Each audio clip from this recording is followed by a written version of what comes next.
ओम तत्सत्।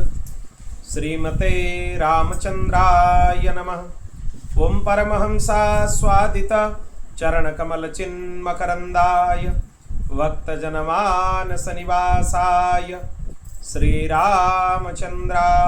नमः। वागीशा यस्य वदने लक्ष्मीर्यस्य च वक्षसि यस्यास्ते हृदये संवित् तं नृसिंहमहं भजे। विश्वसर्ग विसर्गादि नवलक्षणलक्षितं श्रीकृष्णख्यं परं धामं जगद्धाम नमामि तत्।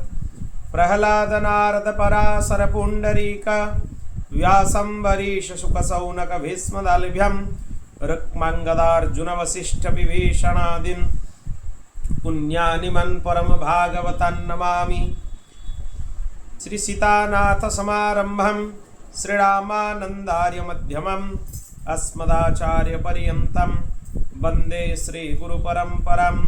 श्रीरामानंदमहं वन्दे वेद वेदांत पारगं राम मंत्र प्रदातारं सर्वलोकपकारकं। नारायणं नमस्कृत्य नरं चैव नरोत्तमं देवीं सरस्वतीं व्यासं ततो जयमुदीरये। श्रीराम जय राम जय जय राम। श्रीराम जय राम जय जय राम। श्रीराम जय राम जय जय राम। श्रीराम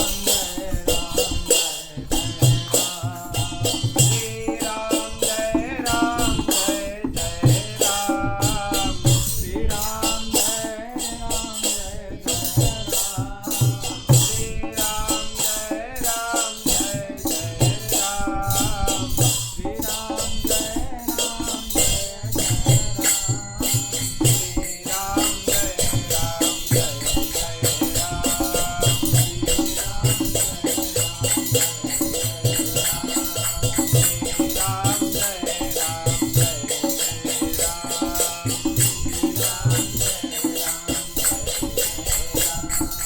बोल भक्तवत्सल भगवान की।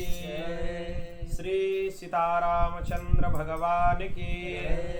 श्री राधा गोपीनाथ भगवान की। श्री लक्ष्मी नारायण भगवान की। श्री उमा महेश्वर भगवान की। श्री पवन सुत हनुमान की। श्रीमद्भागवत महापुराण की। श्री व्यास जी महाराज की। श्री सुखदेव जी महाराज की। श्री सद्गुरुदेव भगवान की। जय जय श्री राधे जय जय श्री सीताराम। हर हर महादेव निताय गौर हरि बोल। अनंत कोटि ब्रह्मांड नायक परात्पर अखिलेश्वर निखिले हे प्रत्यनीक भक्तवांछा कल्पतरु भक्तवत्सल शरणागत वत्सल भगवान श्री हरि की महती कृपा करुणा से आज हम श्रीमद् भागवत के षष्ठ दिवस की कथा में प्रवेश करते हैं। कल हम लोग श्रवण किए थे तृतीय स्कंद में श्री बराह भगवान के चरित्र तक।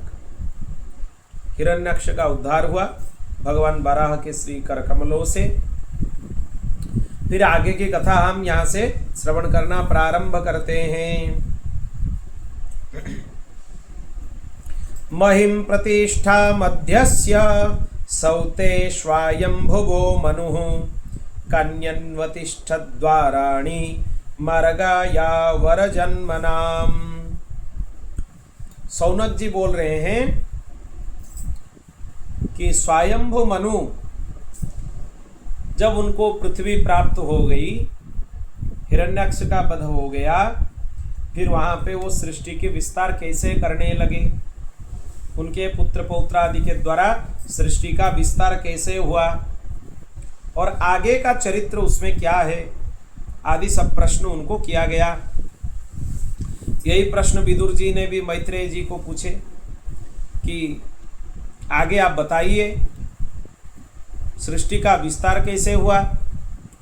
महाराजा मनु उनके द्वारा सृष्टि का विस्तार में क्या भागीदारी हुई आदि सब विषय आप हमें बताइए। वहां पर प्रश्न किया गया। फिर मैत्रेय जी उनको बोले, दैव की प्रेरणा से सात्विक, राजस और तामस 3 तरह का अहंकार उत्पन्न हुआ था। उसी से ही सृष्टि विस्तार प्राप्त की। वहां पे 5-5 तत्वों के अनेक वर्ग प्रकट हुए, बहुत सारे वर्ग प्रकट हुए, जैसे कि पंच तन्मात्रा, शब्द, स्पर्श, रस, रूप, गंध, ये पंच तन्मात्रा हो गए। फिर पंच महाभूत, पृथ्वी, जल, वायु, अग्नि, आकाश, ये पंच महाभूत हो गए। फिर 5 ज्ञानेंद्रिय, ज्ञानेंद्रियों में क्या है? नेत्र, कर्ण, नासिका, जिह्वा और स्पर्शेंद्रिय मतलब चर्म। 5 कर्मेंद्रिय, 5 कर्मेंद्रिय में क्या है? मुख, हाथ, पांव, फिर उत्तरेंद्रिय और गुहेंद्रिय। इनको मिला के ये कितने हो गए? 5। और इनके सब 5-5 देवता, 5 ज्ञानेंद्रियों के 5 अधिष्ठात्र देवता, 5 कर्मेंद्रियों के 5 अधिष्ठात्र देवता, 5-5 मिलके कितने हो गए? 10। इनके बारे में भी चर्चा पहले हो चुका है। इसी तरह इनको समझना चाहिए। ये सब 5-5 के वर्ग के रूप में प्रकट हुए, सब कुछ 5 है। उसी से ही पिंड ब्रह्मांड का सर्जन हुआ। और अविद्या की संख्या भी कितने हैं? 5। कुल मिलाकर अविद्या भी 5 है। क्या क्या है अविद्या? तामिश्र, अंधतामिश्र, तम, मोह और महामोह, इनको अविद्या बोला जाता है। ये अविद्या के गुण हैं। फिर उनसे और भी बहुत सारे तत्व ब्रह्मा जी से धीरे धीरे प्रकट हुए, प्रजापतियां प्रकट हुई, फिर उनके भी आगे विस्तार हुआ। पिंड ब्रह्मांड का विस्तार एक एक करके होता गया। स्वयंभू मनु के वंश में वंश वृद्धि कैसे हुआ, ये प्रश्न किया गया। क्योंकि उनके वंश बहुत आदरणीय माना गया है, उसको बहुत पवित्र माना गया है। क्योंकि महर्षि मनु या राजर्षि मनु, उनके पुत्र, इनको भगवान के कलावतार, अंशावतार माना जाता है। कहाँ लिखा है? भागवत जी के प्रथम स्कंद के 3रे अध्याय में। मनु और मनुपुत्र, मनु के जितने भी वंशज हैं, ये सब भगवान के अंशावतार, कलावतार माना जाते हैं। इसीलिए उनका वंश बहुत पवित्र है, उनका चरित्र इसीलिए सुनना चाहिए। और भागवत जी का एक एक विषय सुनने योग्य है, उसमें भागदौड़ लगाने वाले विषय ये सब नहीं है, इनको समझना चाहिए। सुनने से क्या फायदा होगा? यही चरित्रों को सुनने से गृहस्थों को प्रेरणा मिलने वाला है। गृहस्थ क्या करना चाहिए, घर में रहकर भजन कैसे किया जा सकता है, इसका मार्ग ये मनुवंश के चरित्र श्रवण करने से ही प्रशस्त हो सकती है। अब देखिए, स्वयंभू मनु के 2 पुत्र हुए, प्रियव्रत और उत्तानपाद। ये सप्तद्वीपवती पृथ्वी को पालन करने लगे। इनकी जो मध्यम पुत्री हुई देवहूति, वो प्रजापति कर्दम को ब्याही गई, उनके साथ इनका विवाह हुआ। देवहूति योग के लक्षण यमादि के संपन्न थी। जो अष्टांगी योग बताया जाता है, यम नियम आदि जो अष्टांगी योग है, वो सब देवहूति को सिद्ध थे, अष्टांगी योग। भगवान ब्रह्मा कर्दम जी को आज्ञा दिए कि तुम संतान उत्पत्ति के लिए सरस्वती नदी के तट पर तपस्या करो। तपस्या करने के बाद अपने सृष्टि का विस्तार करो। देखिए, यहाँ पे एक चीज समझने वाला चीज है। आजकल के जितने भी मनुष्य हैं, वो अपने जीवन को भोग विलास के आधार समझते हैं, जो कि सर्वथा अनुचित है। अगर संसार वृद्धि पाने के लिए भी कुछ जरूरत है, तो वह भी है तपस्या। कर्दम ऋषि यहां ब्याह करने के लिए तपस्या कर रहे हैं, मतलब विवाह भी ऐसे कन्या के साथ होना चाहिए जो तपस्विनी, और वो कैसे प्राप्त होगी? बिना तपस्या के प्राप्त नहीं होगी। इसलिए उत्तम विवाह करने के लिए, प्रजोत्पत्ति के लिए कर्दम ऋषि तपस्या कर रहे हैं। तो गृहस्थों को यह समझना चाहिए कि संसार के विस्तार के लिए भी हमें तपो मार्ग का आश्रय लेना चाहिए, संसार का भोग का आश्रय नहीं लेना चाहिए। और प्रजोत्पत्ति धर्म ये भोग का आश्रय नहीं है, ये किसका आश्रय है? योग का आश्रय है। एक तरह से ये एक यज्ञ ही है। अब देखिए, एकाग्र चित्त होकर भगवान श्री हरि की आराधना करने लगे। भगवान उनको दर्शन दिए। तब भगवान के भव्य मूर्ति के सामने वो अपने प्रणाम निवेदन किए। उनके अद्भुत शरीर को दर्शन करते हुए वो गदगद हो गए, उनको स्तुति करने लगे। जुष्टम बताद्याखिल सत्वरासे संसिध्यमक्षोस्तव दर्शनाम्नः यद्दर्शनं जन्मभिरीड्य सद्भि रासासते योगिनरूढ़ योगः। हे परमेश्वर, आप संपूर्ण सत्वगुण के आधार हैं। योगी जन उत्तरोत्तर शुभ योनियों में जन्म लेकर अंत में योगस्थ होकर आपके दर्शन के इच्छा करते हैं। मतलब योग मार्ग का आश्रय लेने के बाद भी भगवत दर्शन की लालसा जगनी चाहिए। अगर वह नहीं है तो सब योग बेकार है। कर्मकांड का आश्रय लेने के बाद भी यह उद्देश्य होना चाहिए कि भगवत दर्शन कैसे हो जाए। अगर कर्मकांड के सब विधियों का पालन आप कर लिए, फिर भी आपके हृदय में भक्ति का जागृत नहीं हुआ, भक्ति जागृत नहीं हुई, तो आपके सब परिश्रम वृथा है, बेकार है। सबका उद्देश्य भगवत प्रेम प्रदान करना। अगर क्रिया होने लगे और क्रिया के फलस्वरूप भगवत प्रेम ना मिले, तब समझना चाहिए हम ढोंग कर रहे हैं, समय बर्बाद कर रहे हैं। जो भी क्रिया करें उसमें उद्देश्य एक ही होना चाहिए, भगवत प्रेम की प्राप्ति। आप कल्प वृक्ष हैं, आज आपका दर्शन मिल गया तो नेत्रों का फल मिल गया। नेत्रों का फल क्या है? भगवत दर्शन। भगवत दर्शन हो गया मतलब नेत्रों का फल हमें प्राप्त हो गया। भगवान गरुड़ के कंध पर विराजमान थे। जब भगवान को कर्दम ऋषि स्तुति कर रहे थे, तब ऐसी अवस्था में वो विराजमान थे। कहीं कहीं यह भी वर्णन होता है कि कर्दम ऋषि को जब भगवान दर्शन दिए, वो अष्टभुज महाविष्णु के स्वरूप में दर्शन दिए। भगवान का एक महिमामय स्वरूप है अष्टभुज महाविष्णु स्वरूप। उसी स्वरूप में वो कर्दम ऋषि को दर्शन दिए, गरुड़ के पृष्ठ पर आरूढ़ होकर दर्शन दिए।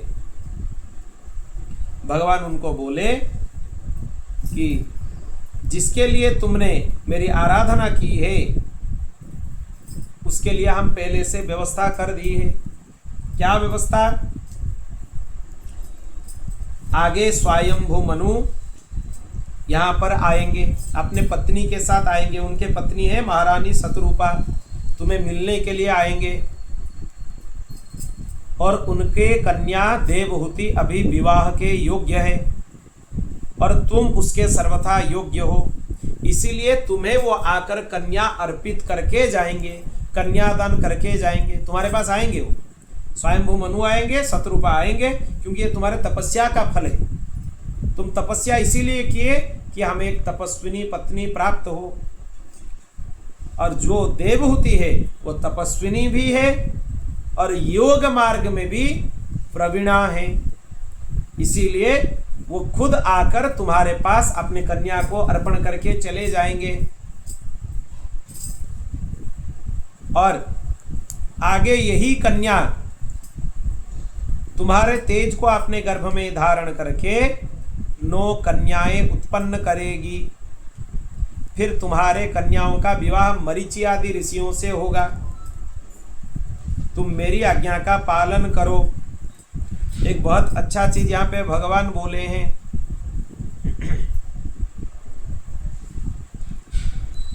जितने भी कर्म तुम कर रहे हो वो संपूर्ण कर्म मेरे ऊपर समर्पण कर दो, मतलब मुझे समर्पण कर दो। इसी को ही मयि संन्यस्त कर्मणि, मेरे पास कर्मों का न्यास कर दो। न्यास मतलब यहाँ पे क्या है? समर्पण। जो भी कर्म तुमसे बन रहा है मुझे समर्पण करो, यही संन्यास है। ये कर्म संन्यास है जो कि भगवत गीता में बोला गया है, कर्म संन्यास योग। भगवान यहाँ पे स्पष्ट बोल दिए हैं भगवत गीता में, नो निरग्नि न चाक्रिय, अग्नि त्याग करके ग्रह त्याग करके खाली सन्यासी नहीं बोला जाता है। ये स्पष्ट लिखा हुआ है। कहाँ लिखा हुआ है? भगवत गीता में भगवान बोल रहे हैं, न निरग्नि न चाक्रिय। तो कर्म संन्यास क्या है? यहाँ पे भगवान को अपने संपूर्ण कर्मों का दान करना, समर्पण करना, इसी को ही कर्म संन्यास बोला जाता है। और यह करने से जीव और कर्म बंधन में नहीं रहता है, वो कर्म बंधन से मुक्त हो जाता है। तो कर्म बंधन से मुक्त होने का सबसे सरल उपाय यह है, अपने गृहस्थाश्रम में रहते हुए, भगवत भजन करते हुए, जो भी काम हमसे बन रहा है, चाहे वो शरीर के निर्वाह के लिए क्यों ना हो, उसको भगवान को अर्पित कर देना चाहिए। जब अपने कर्म का उद्देश्य परिवर्तित हो जाए कि मेरा कर्म का उद्देश्य अपने पालन पोषण नहीं है, भगवत आराधना है, हम रोजगार कर रहे हैं, धन का संचय कर रहे हैं, क्यों कर रहे हैं? क्योंकि उसी से हम भगवत आराधन करेंगे, तब आपके कर्म आपके लिए बंधन नहीं होंगे। वही कर्म आपके लिए पूजन हो जाएंगे, उपासना के एक माध्यम बन जाएंगे। कोई भी काम आप कर रहे हैं, घर में झाड़ू लगा रहे हैं, किसके लिए लगा रहे हैं? घर के अधिपति कौन है? भगवान श्री हरि हैं। इसीलिए घर में झाड़ू लगा रहे हैं तो भी ये भाव होना चाहिए कि हम भगवान के लिए झाड़ू लगा रहे हैं। वो तो बहुत दूर का बात हो गया। यहां तक आप समझ लीजिए, शरीर के लिए कुछ काम कर रहे हैं, स्नान कर रहे हैं, आपको लगेगा कि हम शरीर को शुद्ध करने के लिए स्नान कर रहे हैं? नहीं, शरीर भगवत उपासना के यज्ञ हो जाए, योग्यता पाने के लिए, इसको योग्य बनाने के लिए हम स्नान कर रहे हैं, शौचादि क्रिया कर रहे हैं। छोटे से छोटा काम भी भगवत आराधन बन जाएंगे अगर वो भगवत अर्पित हो जाए। तो ये सूत्र होना चाहिए, कोई भी कर्म भगवान के लिए, भगवान के प्रसन्नता के लिए करके भगवान को ही अर्पित करना चाहिए। भगवान के बनकर, भगवान के लिए कर्म करके फिर भगवान को अर्पित करना चाहिए। यही कर्म संन्यास का सूत्र है। अब देखिए, कर्दम ऋषि इसी प्रकार से संभाषण किए। उनको बोले कि आपको आत्मज्ञान भी प्राप्त होगा। जब भगवान उनको पूछे कि और कुछ चाहिए, तब कर्दम जी बोले सब कुछ हो गया, पर आपको पुत्र रूप में पाने का मन हमें है। ये दूसरे पुराणों में मिलता है, पर भागवत जी में यह नहीं है। भागवत जी के सब चरित्र विलक्षण है, एक से एक विलक्षण है। यहाँ पे कर्दम मुनि बिल्कुल नहीं बोले हैं भगवान को कि आप हमारा पुत्र बनिए, हमारा पुत्र बनकर आइए। यहाँ पे बिल्कुल नहीं बोला गया है। वो भगवान के पास एक पतिव्रता नारी को पत्नी रूप में प्राप्त करने के लिए तपस्या कर रहे थे। इतने में ही भगवान इतने प्रसन्न हो गए, उनके आंखों से आंसू निकलने लगे। वहीं से बिंदु सागर तीर्थ प्रकट हो गया। भगवान के नेत्र के अश्रुओं से बिंदु सागर प्रकट हो गया। और कर्दम ऋषि जैसे गृहस्थ इतने पवित्र भावना से तपस्या कर रहे हैं, तो वो संसार के प्राप्ति के लिए क्या तपस्या करेंगे? या तपस्या के फल स्वरूप अगर उनको संसार मिल जाए तो भगवत आराधन का फल न्यून होगा कि नहीं? इसीलिए भगवान विचार किए हमारे तरफ से इनको कुछ देना चाहिए। भगवान अपने तरफ से बोले कि हे कर्दम मुनि, हम आपके पुत्र के रूप में आएंगे, खुद आएंगे आपके पुत्र के रूप में। जब 9 कन्याएं प्रकट हो जाएगी फिर उनके बाद हम स्वयं आपके पुत्र के रूप में आएंगे। ये भगवान के तरफ से बोला गया, कर्दम ऋषि नहीं मांगे हैं यहाँ पे भागवत जी। भगवान ये सोचे कि मेरे आराधना कोई संसार के लिए भी कर रहा है तो उसके फलस्वरूप अगर उसको संसार मिले तो मेरे आराधना की विलक्षणता क्या होगी। अगर कोई संसार के लिए भी मेरी आराधना कर रहा है वो भी उसका बेकार नहीं होगा। अगर वो निश्चल निष्कपट रूप से कर रहा है, अगर उसमें निष्कपटता नहीं है, उसमें सरलता नहीं है, शुद्धता नहीं है, श्रद्धा नहीं है, फिर तो दूसरी बात है उसमें। अगर वो निश्चल निष्कपट चित्त से भगवान की आराधना कर रहा है, अगर वो सकाम भी है, भगवान उसको सकाम से निष्काम के तरफ ले जाएंगे। पहले तो उसके कामना पूरी कर देंगे, उसके कामना पूरी करने के बाद उसके अंदर ऐसे स्थिति आ जाएगी कि वो अपने आप निष्काम बन जाएगा, अपने आप निष्काम बन जाएगा। उसको क्यों बन जाएगा? क्योंकि भगवान के द्वारा प्रदत्त भोग बंधन कारक नहीं है, वो मुक्ति प्रदान करने वाले होते हैं। संसार से मिला हुआ भोग बंधन कारक है, पर भगवत प्राप्त भोग जो भी है वो भोग का, वो संसार में प्रदान करने वाले नहीं, संसार प्रदान करने वाले वो नहीं, बंधन प्रदान करने वाले वो नहीं, वो मुक्त कराने वाले। क्यों? आपके मन में वस्त्र की लालसा है। अगर आप संसार से वस्त्र लाकर इसे पहन दे, आपके मन में लालसा है, तो हो सकता है कि वस्त्र आपके लिए बंधन कारक हो सकता है। आपके मन में लालसा है, वासना है, मगर उसका तरीका आप बदल दिए कि वस्त्र को भगवत अर्पित करेंगे, तब वस्त्र क्या हो गया? प्रसाद हो गया। अब प्रसाद को ग्रहण करने से किसी के लिए वो बंधन हो सकता है? कभी नहीं हो सकता है। और ऐसे नहीं होना चाहिए कि अपने वासना पूर्ति का एक माध्यम हो गया कि भगवत प्रसाद हम ग्रहण कर लेंगे, कुछ भी चाहिए उसको भगवत प्रसाद कर लेंगे फिर ग्रहण कर लेंगे। ये होने से ये फिर गलत उपयोग हो गया उसका, ये चालाकी हो गया, उसमें चतुरता हो गया, जो कि सर्वथा भगवत मार्ग में त्याज्य है।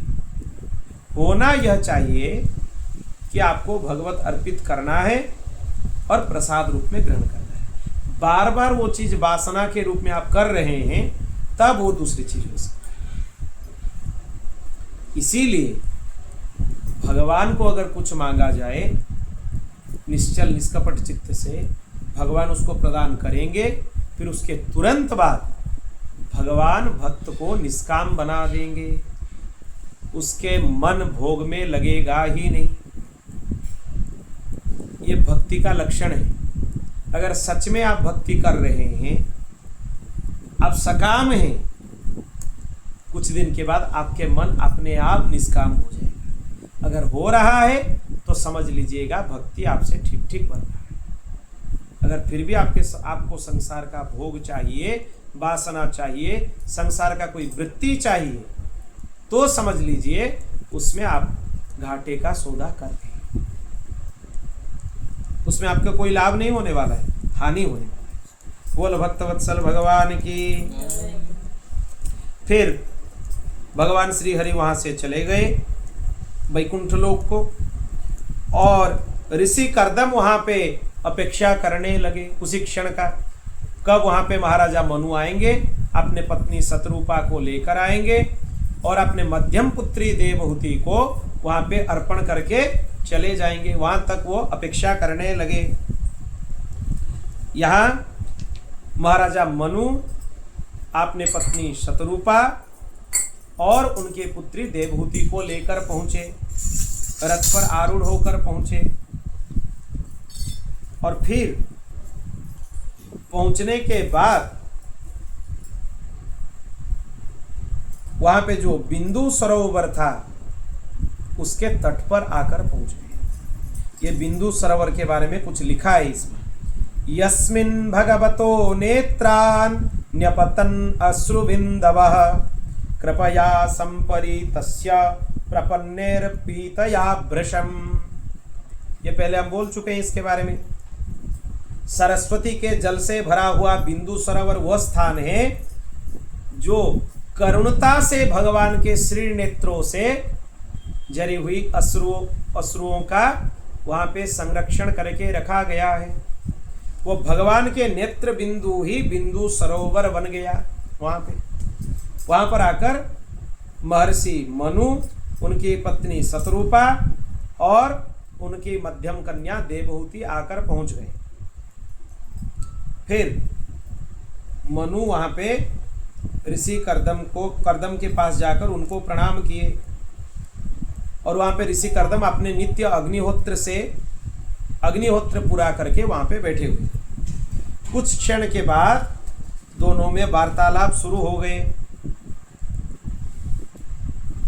अब उनको मनु जी निवेदन किए कि आप हमारे मध्यम कन्या देवहूति का पाणी ग्रहण कीजिए, इनको पत्नी के रूप में स्वीकार कीजिए। तब वो बोले कि ठीक है, इनको हम स्वीकार करेंगे। अब देवहूति के साथ कर्दम ऋषि का विवाह हो गया। बोल भक्तवत्सल भगवान की। पर विवाह के तुरंत बाद कर्दम ऋषि अपने तपस्या में तल्लीन हो गए। इतने तल्लीन हो गए, उसमें बहुत साल बीत गए, बहुत साल, उनको पता नहीं चला। फिर देवहूति अपने सेवा करने लगी और इतने साल के पश्चात देवहूति वृद्धा हो गई। उसके केस पक गए, उसके चर्म भी शरीर के खराब हो गए, वृद्धावस्था प्राप्त हो गई। किसी कारण से बहुत दिन के बाद जब कर्दम ऋषि का तपस्या वहां पे टूटा, वो देखे कि देवहूति बुढ़ी हो गई। फिर देवहूति को बोले कि तुम जाओ बिंदु सरोवर से स्नान करके आओ। फिर कर्दम ऋषि एक दिव्य विमान का निर्माण किए। बिंदु सरोवर में स्नान करने के तुरंत बाद देवहूति को एक दिव्य शरीर प्राप्त हो गया, क्योंकि वो भगवत अश्रु है, भगवत नेत्र के अमृत है। उसके स्नान से देवहूति को दिव्य शरीर प्राप्त हो गया। फिर एक दिव्य विमान का निर्माण किया गया। ऐसा विमान था जिसके अंदर सब कुछ भोग सामग्री इकट्ठे किए गए थे, सब कुछ थे उसके अंदर। जो जो चीज चाहिए एक सुंदर परिवार के लिए, वो सब वहां पे इकट्ठे हुए थे। वहां पे बहुत दिन तक वो विहार किए।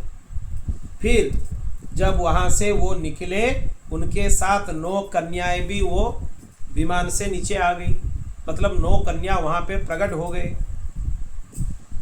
अब देवहूति जब नीचे आई तब ऋषि कर्दम बोले कि हम तपस्या के लिए जा रहे हैं। तब देवहूति बोली, देखिए अब मेरे पास 9 कन्याएं हैं, इनके लालन पालन करने के लिए दूसरा कोई सहारा मेरे पास नहीं है, और कन्याओं का विवाह भी अभी तक नहीं हुआ है। तो आप अगर इस अवस्था में हमें छोड़कर चले जाएंगे तो हमारा हालत क्या होगा। इसलिए और कुछ क्षण यहाँ पे रुक जाइए, इनका विवाह करा दीजिए, फिर आप चले जाएंगे। कर्दम जी बोले ठीक है। और एक चीज भी हम भूल गए थे कि साक्षात परिपूर्ण परब्रह्म परमात्मा अविनाशी भगवान विष्णु तुम्हारे गर्भ से पुत्र के रूप में प्रकट होंगे, ये वचन दिए थे। इसीलिए हमें रुकना होगा। उनको याद आ गया। अब कर्दम जी रुक गए, अब वो वन को नहीं गए। फिर दोनों भगवान पुरुषोत्तम की आराधना करने लगे। पवित्र काल आकर उपस्थित हो गया, हर तरह से पवित्र स्थिति उत्पन्न हुई। और उसी अवस्था में वहां पे भगवान कपिल प्रकट हो गए। श्री कपिल देव भगवान की। भगवान कभी मातृगर्भ से जन्म नहीं लेते, प्राकृत जीव मातृगर्भ से जन्म लेते हैं। हम जैसे लोग ये सब मातृगर्भ से जन्म लेते हैं। भगवान क्या करते हैं, भगवान प्रकट होते हैं। फिर जब उनके माता उनको प्रार्थना करती है कि आप अपने एक शिशु स्वरूप में आ जाए, फिर भगवान अपने लीला करने के लिए शिशु स्वरूप धारण करते हैं, क्योंकि माया के अधिपति भगवान हैं। वो माया को अपने अंदर धारण किए हैं, पर वो माया के अधीन नहीं। माया उनको ग्रसित नहीं कर सकती, वो मायापति है, इसीलिए उनके ऊपर उनका प्रभाव नहीं होता है। अब जो 9 कन्याएं उनके पास थे, उनका विवाह हो गया, 9 ऋषियों के साथ हुआ। उनके कला नाम की कन्या मरीचि के साथ विवाह हुआ, अनुसया जी का अत्रि जी के साथ विवाह हुआ, श्रद्धा जी का अंगिरा जी के साथ विवाह हुआ, हविर्भू पुलस्त्य जी को समर्पित की गई, पुलह को उनका अनुरूप गति नाम की कन्या दी गई, क्रतु के साथ क्रिया का विवाह हुआ, भृगु जी के साथ ख्याति का विवाह हुआ, वशिष्ठ जी के साथ अरुंधति जी का विवाह हुआ। ये सब कर्दम ऋषि के पुत्री हैं। वशिष्ठ जी के पत्नी अरुंधति, ये भी कर्दम जी के पुत्री हैं। अथर्वा ऋषि को शांति नाम की कन्या दी गई। इसी तरह 9 ऋषियों के साथ 9 कन्याओं का विवाह संपन्न हुआ। फिर कर्दम जी देखे कि साक्षात भगवान ने अवतार ले लिया है। अब वो समझ गए कि हमें यहाँ पे रहना नहीं चाहिए, वनवास के लिए जाना चाहिए, आत्मकल्याण के लिए कुछ करना चाहिए। यही वानप्रस्थ स्थिति है और उसके ऊपर संन्यास स्थिति है। अब ऋषि के मन में अगर वैराग्य आ गया, वो भगवान को प्रार्थना करने लगे कि अब मेरे लिए क्या करना चाहिए, क्या पालन करना चाहिए। भगवान उनको उपदेश किए। श्री भगवान उवाच मया प्रोक्तम हि लोकस्य प्रमाणम सत्यलौकिके अथा जनिमया तुभ्यम यदवोचमृतम मुने। वैदिक कर्म में और लौकिक कर्म में दोनों में मेरा कथन ही प्रमाण है। मतलब हम जो बोल रहे हैं ये वैदिक में भी प्रमाण है और लौकिक में भी प्रमाण है। किसका वचन? भगवान कपिल का वचन। इसीलिए मैं तुम्हारे यहाँ जन्म लेने के लिए बोला था, इसीलिए जन्म लिया और तुम्हारे ऊपर कृपा भी किए। अब देखो तुम्हें क्या करना है। भगवान उनको उपदेश किए। गच्छ कामं मया पृष्टो मयि संन्यस्त कर्मणा जित्वा सुदुर्जयं मृत्यु ममृतत्वाय मां भज। ये श्लोक को स्वर्णाक्षर में लिखा देना चाहिए, इतना अद्भुत श्लोक है। श्रीमद् भागवत के 3 स्कंद के 24वें अध्याय के 38वां श्लोक, अद्भुत श्लोक है। गच्छ कामं मया पृष्टो मयि संन्यस्त कर्मणा जित्वा सुदुर्जयं मृत्यु ममृतत्वाय मां भज। हे मुनि, मैं तुम्हें आज्ञा देता हूं, तुम अपने इच्छा अनुसार जाओ और अपने संपूर्ण कर्म मुझे अर्पण करते हुए दुर्जय मृत्यु को जीत लो। मतलब यहाँ पे मृत्यु के ऊपर विजय प्राप्त करने का सूत्र दिया गया। क्या है वो सूत्र? अपने समस्त कर्म को भगवान के श्री चरणों में अर्पित कर दो, तब जाके मृत्यु के ऊपर विजय प्राप्त कर सकते हैं। और इसी से ही तुम मोक्ष पद प्राप्त करने के लिए मेरा भजन करो। फिर दूसरा सूत्र भी भगवान दे दिए। अगर मुझे प्राप्त करना चाहते हो, यहाँ पे मोक्ष प्राप्ति का मतलब भागवत जी में, संपूर्ण भागवत जी में कहीं भी मोक्ष के बारे में लिखा है, ये मोक्ष के बारे में लिखा है, मतलब ये कैवल्य मोक्ष नहीं है, ये भगवत प्राप्ति है।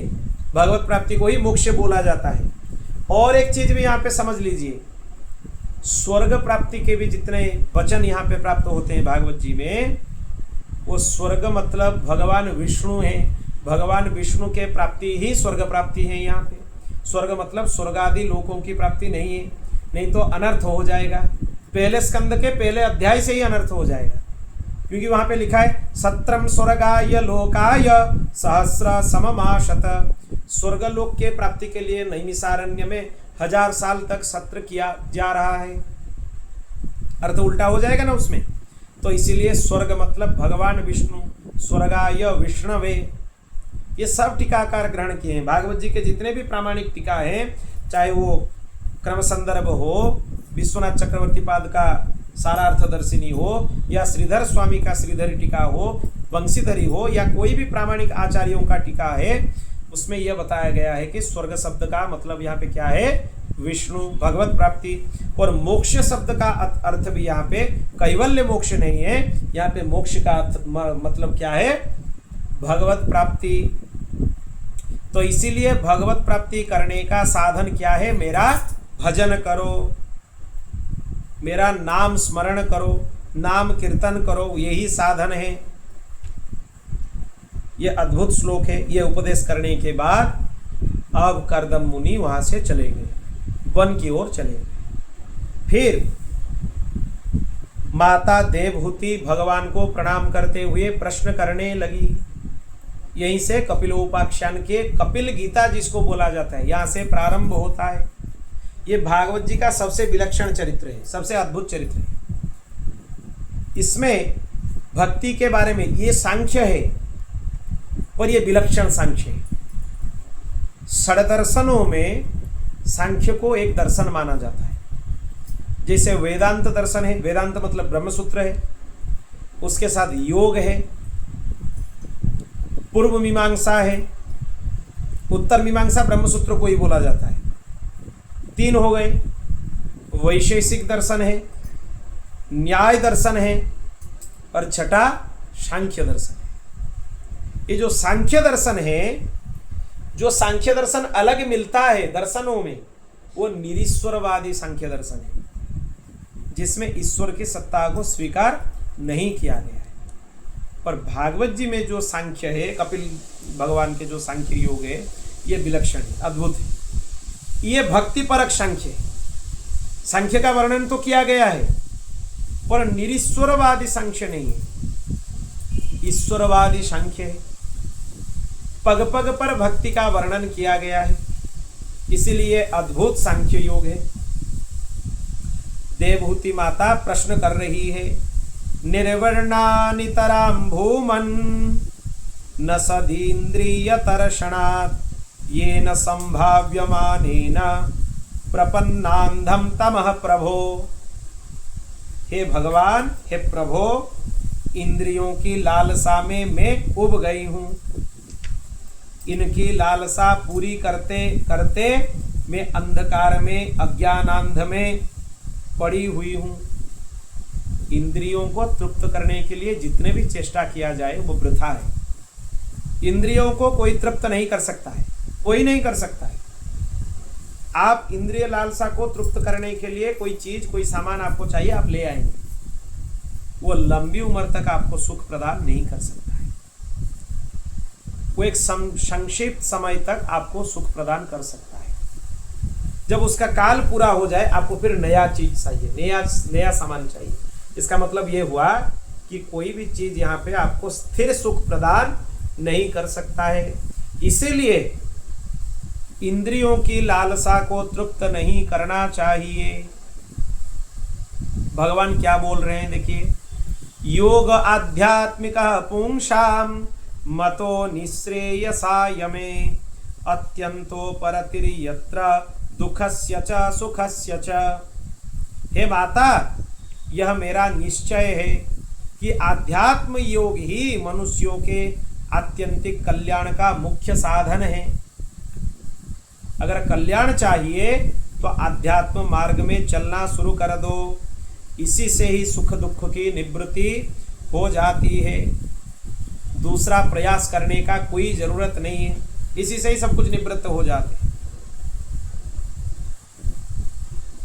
हे माता, ये जो योग अब तुम्हारे सामने मैं वर्णन करने जा रहा हूं, पहले से ही मैं नारदादि ऋषियों के सामने इसका वर्णन किया है। इसको सांख्य योग बोला जाता है। अब यही सांख्य योग जो पहले मैं नारदादि ऋषियों को सुनाया हूं, अब तुम्हारे लिए उपदेश कर रहा हूं। भले ही भगवान उपदेश कर रहे हैं, फिर भी वो पूर्व काल के स्मृति कर रहे हैं कि पहले हम ये चीज इसी को बताए थे, वही चीज आप अभी हम तुम्हें बता रहे हैं। कल इसके बारे में हम बोल रहे थे ना कोई भी चीज भगवान हो चाहे कोई ऋषि हो, किसको उपदेश करते हैं वो पहले स्मरण करते हैं कि पहले कौन किसको ये चीज बताए। परंपरा का स्मरण हो जाता है इसी से, और अहंकार का नाश हो जाता है इसी से कि हमें सब कुछ पता है। हमें कुछ भी पता नहीं है। जो चीज हम बता रहे हैं पहले कोई ऋषि मुनि दूसरे किसी को बता चुके हैं, उन्हीं का बताया हुआ मार्ग अभी हम तुम्हें बता रहे हैं। गीता जी में भी ये चीज है।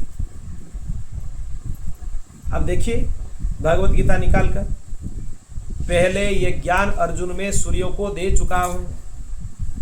विवस्वन मन वे प्राहो मनोर इक्वा कवे ब्रवीत एवं परंपरा प्राप्त मिमं राजर्षयो विदो सकालनेह महता योग नष्ट परंतप।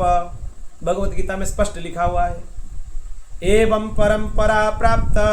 ये जो योग में तुम्हें बता रहा हूं अर्जुन, ये पहले से मैं और किसी को बता चुका हूं। किसको? भगवान सूर्य को। विवस्वान किसको बोला जाता है? सूर्य। उनके पुत्र को वैवस्वत बोला जाता है, जिनको हम मनु बोलते हैं। ये परंपरा से होकर अब तक आ चुका है। वही ज्ञान का उपदेश अर्जुन हम तुम्हें कर रहे हैं। गीता जी में भी यही चीज है। भगवान स्वयं परिपूर्ण परब्रह्म है, फिर भी जब वो उपदेश करते हैं परंपरा का स्मरण करते हुए उपदेश करते हैं। अब भी परंपरा का स्मरण किया गया। बंधन किसको बोला जाता है और मोक्ष किसको बोला जाता है, एक एक करके सूत्र सुन लीजिए। पहले भगवान क्या बोल दिए कि आध्यात्म पथ में चलने से मनुष्य का परम कल्याण हो सकता है, ये सबसे पहला सूत्र है। दूसरा चीज ये है कि परंपरा से जो ज्ञान पहले मैं बताया हूं वही ज्ञान तुम्हें दे रहा हूं। उसके बाद क्या बोल रहे हैं? चेतः खल्वस्य बंधाय मुक्तये चात्मनो मतम गुणेषु सक्तं बंधाय रतं वा पुंसि मुक्तये। इस जीव के बंधन और मोक्ष का कारण एक ही चीज को माना जाता है। क्या है वो? मन। मन एव मनुष्याणं कारणं बद्ध मोक्षयो। बंधन का कारण भी मन है और मोक्ष का कारण भी मन है, ये समझना चाहिए। जब विषयों में मन आसक्त होता है तब ये बंधन का कारण बनता है, और जब मन भगवान परिपूर्ण परमात्मा में आसक्त होता है, अनुरक्त होता है, तब वो मोक्ष का कारण बन जाता है। मार्ग दो है, संसार के तरफ जाएगा तो बंधन कारक बनेगा, ईश्वर के तरफ जाएगा तो वो मोक्ष कारक बनेगा। ये आगे का सूत्र है। मन में दो चीज सब मन को अशुद्ध कर देता है। क्या है वो? एक है मैं, दूसरा है मेरा। ये दो शब्द बहुत भयंकर है। बंधन के कारण ये दो ही शब्द हैं, एक है मैं और दूसरा है मेरा। मैं कर रहा हूं, मैं हूं, ये अहंकार है, ये बंधन का कारण है। और यह मेरा है, ये मेरा घर है, ये मेरे पत्नी है, ये मेरे पुत्र हैं। ये मेरा और हम मतलब मैं, ये भाव, ये दोनों ही बंधन का कारण है। इसलिए इनको सर्वथा त्याग कर देना चाहिए। मैं और मेरेपन का जब त्याग हो जाता है, मनुष्य काम लोभ विकारों से मुक्त होकर शुद्ध हो जाता है और सुख दुख से छुटकारा पाकर सम अवस्था को प्राप्त हो जाता है। ये फिर आगे का सूत्र है, क्योंकि भगवान भगवत गीता में बोले हैं। यहाँ पे भगवत गीता बार बार चाहिए, नहीं तो समझना बहुत कठिन है ये विषय। देखिए भगवान भगवत गीता में बोल चुके हैं, समत्वम योग उच्यते। हे अर्जुन, सम स्थिति को, सम अवस्था को योग बोला जाता है। सम मतलब क्या है? दुख में हमारे चित्त का जो स्थिति है, अगर सुख में भी वही स्थिति रहे तब हम भगवत भक्त हैं। अगर ये हाल हो जाए, दुखेषु न विघ्नमना सुखेषु विगत स्पृहा वितराग भय क्रोध मन्मया मामुपाश्रिता। दुख में उद्विग्न नहीं होना चाहिए, व्यस्त नहीं होना चाहिए, विव्रत नहीं होना चाहिए, और सुख में ज्यादा फूलना नहीं चाहिए, यह मिल गया यह मिल गया। यह भगवत भक्त का लक्षण नहीं है, जो सुख में बहुत ज्यादा प्रसन्न हो जाता है और दुख में बहुत ज्यादा टूट जाता है, वो सम अवस्था में नहीं है। भगवत भक्त के लिए सुख में जो है दुख में वही है, लाभ में जो है हानि में वही है, निंदा में जो है स्तुति में वही है। अगर कोई उनका निंदा कर रहा है, उनके सामने ही कर रहा है, उनके मुंह पे निंदा कर रहा है, तब भी उनको कुछ फर्क नहीं होगा, अगर वो भगवत भक्त हो। अगर अपने मुंह पर किसी के द्वारा अपने निंदा सुनने के बाद, बहुत ध्यान से सुनने वाला चीज है, अपने मुंह पर किसी के द्वारा स्वयं के निंदा सुनने के बाद अगर स्वयं से कुछ प्रतिक्रिया आ रही है, तब समझना चाहिए अभी हम अधकचरे हैं, अधकचरे स्थिति में हैं, भक्त अब तक हम नहीं हैं। भक्त के लिए निंदा में जो स्थिति है स्तुति में भी वही स्थिति है। निंदा से स्तुति भयंकर है। निंदा पच जाता है, स्तुति पचती नहीं। समझ में आया मैं क्या बोल रहा हूं? निंदा पच जाती है पर स्तुति पचती नहीं। आपके सामने आपके कोई प्रशंसा कर दे, कुछ ना भी बोले, तो मन के अंदर एक भाव आ जाता है, देखो मैं इतना बड़ा काम कर दिया, ये काम मेरे अलावा और कोई नहीं कर सकता है। यही बंधन का कारण है। सुख दुख में समस्थिति में रहना चाहिए, हानि लाभ में समस्थिति में रहना चाहिए, निंदा स्तुति में सम अवस्था में रहना चाहिए, और शीतोष्णो सुख दुखदा, संसार के व्यवहारिक स्थिति में भी उष्णता में और शीत में, ठंडी गर्मी में सम अवस्था में रहना चाहिए। इसी को योग बोला जाता है। समत्वम योग उच्यते। हाथ पांव पर हला, उसको इसमें करके व्यायाम करके अगर हम बोलते हैं कि यह योग है, यह हमारे गलतफहमी है, वो योग नहीं है। अब भगवत गीता को अच्छे से अध्ययन कीजिए। योग का मतलब क्या है? समता को ही योग बोला जाता है।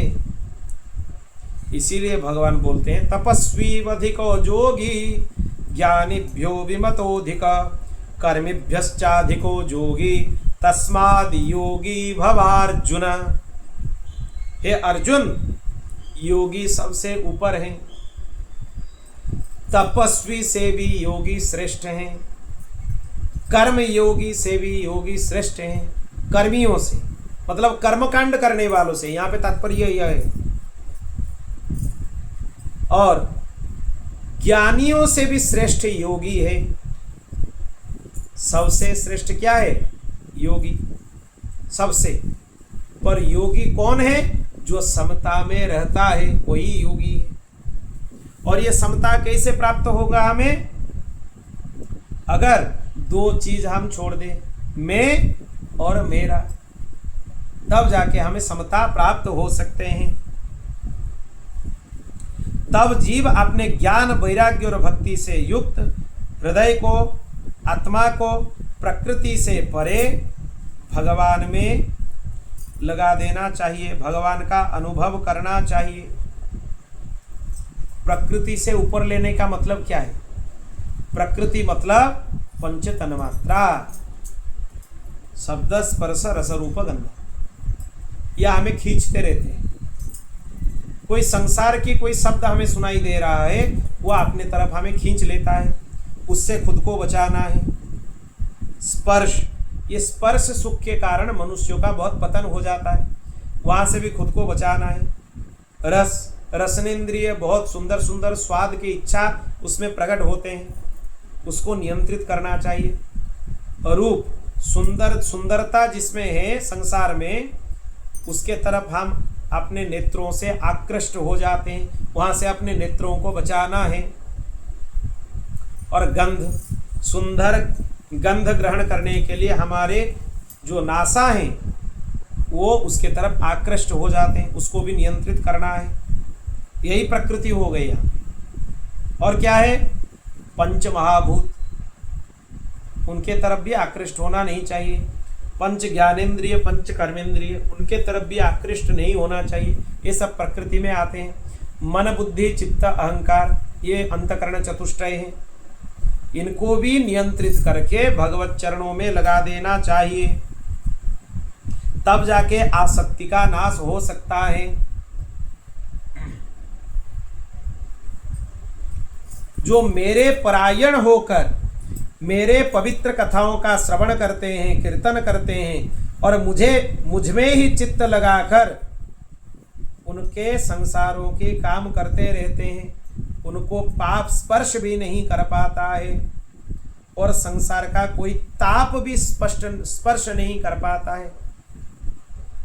ताप मतलब कष्ट और पाप मतलब तो सबको पता है, दोनों से उसका बचाव हो जाता है। इसीलिए मेरी कथा श्रवण करना चाहिए,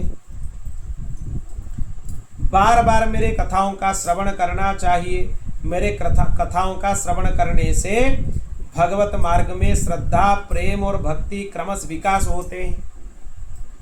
आजकल सबको भगवान चाहिए और धैर्यपूर्वक किसी को कथा नहीं सुनना है। बिना कथा सुने किसी को भगवान की प्राप्ति नहीं हो सकती। भगवत प्राप्ति अगर किसी को करना है, सबसे पहले उसको कथा श्रवण करना चाहिए और उसके साथ भगवान नाम का आश्रय लेकर हरि कीर्तन करना चाहिए और नित्य निरंतर प्रातः काल अपने शयत्याग से रात्रि शयन तक भगवान नाम का स्मरण करते हुए भगवत स्मरण करना चाहिए। जब तक ये तीन काम हम नहीं करते हैं, हमारे लिए भगवत प्राप्ति का मार्ग प्रशस्त नहीं हो सकता है। भगवान आपके भक्ति का स्वरूप क्या है? देवहूति माता पूछ रही है, क्या करने से आपको मैं सहजता से प्राप्त हो सकती हूं? भगवान उनका उत्तर देना प्रारंभ किए। देखो माता, अनिमिता भगवती भक्ति सिद्धिर्गरीयसी जरयत्यासु या कोशम निगीर्ण मनलो यथा।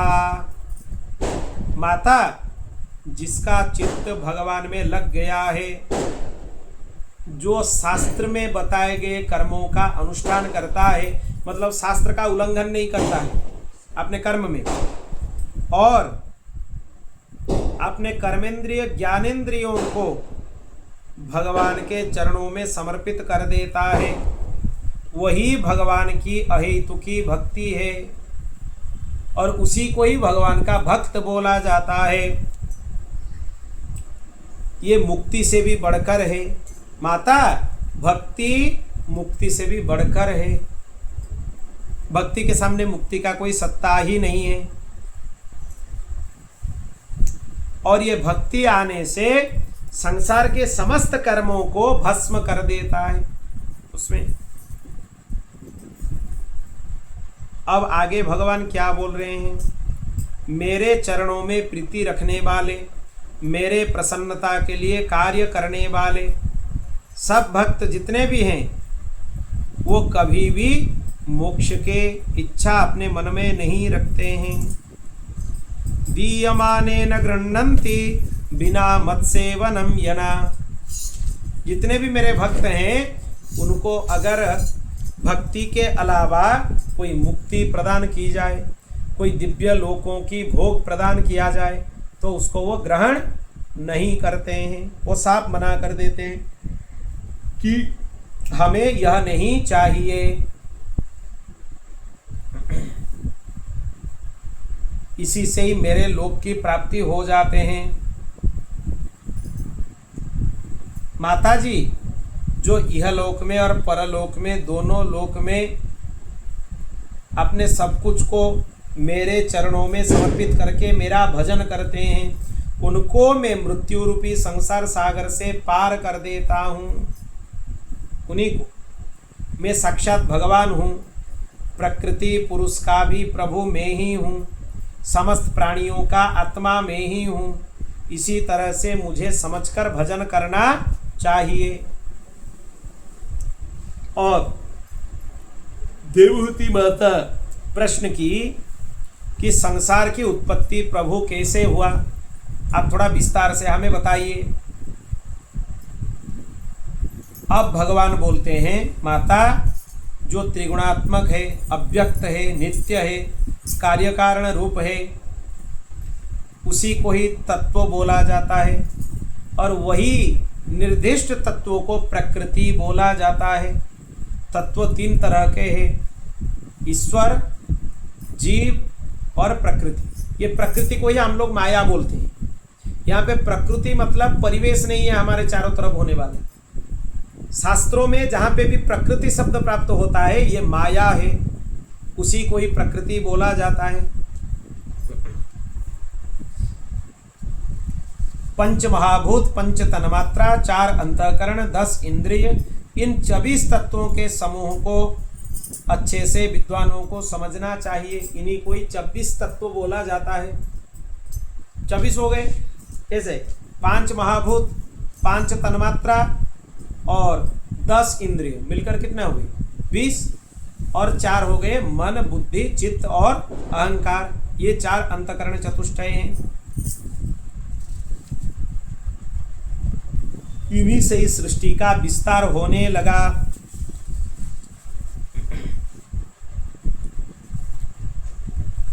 अब देखो वासुदेव किसको बोला जाता है? लोग बहुत ज्यादा प्रश्न करते हैं कि वासुदेव किनको बोला जाता है। वसुदेव नंदन को वासुदेव बोला जाता है? नहीं, वो तो प्राकृत अर्थ है। विशिष्ट अर्थ क्या है वासुदेव का?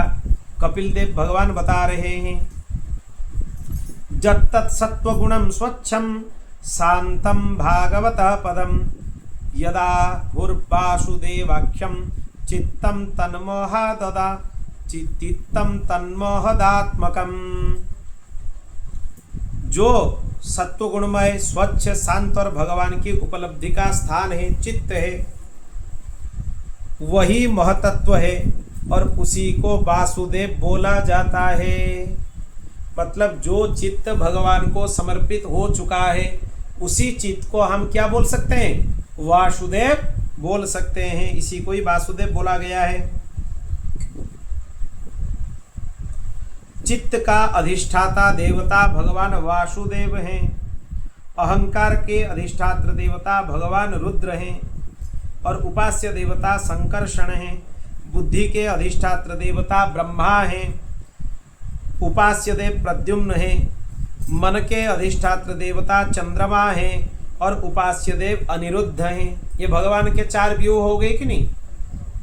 भगवान, उनके पुत्र प्रद्युम्न, प्रद्युम्न के पुत्र अनिरुद्ध और भगवान के भ्राता भगवान संकर्षण मतलब बलदेव। अब देखो तेजस अहंकार से बुद्धि तत्व उत्पन्न हुआ और यहीं से पर्यवसान होते होते एक एक तत्व अपने आप प्रकट होते गए। 5 तन्मात्रा, 5 उसमें ज्ञानेन्द्रिय, 5 कर्मेंद्रिय और उनके साथ 5 महाभूत और मन, बुद्धि, चित्त, अहंकार, इनको मिलाकर 26 तत्व बोला जाता है। कहीं कहीं 5 प्राणों को भी लिया जाता है, पर कल हम लोग श्रवण कर चुके हैं। ये प्राण 5 नहीं है, ये 10 हैं।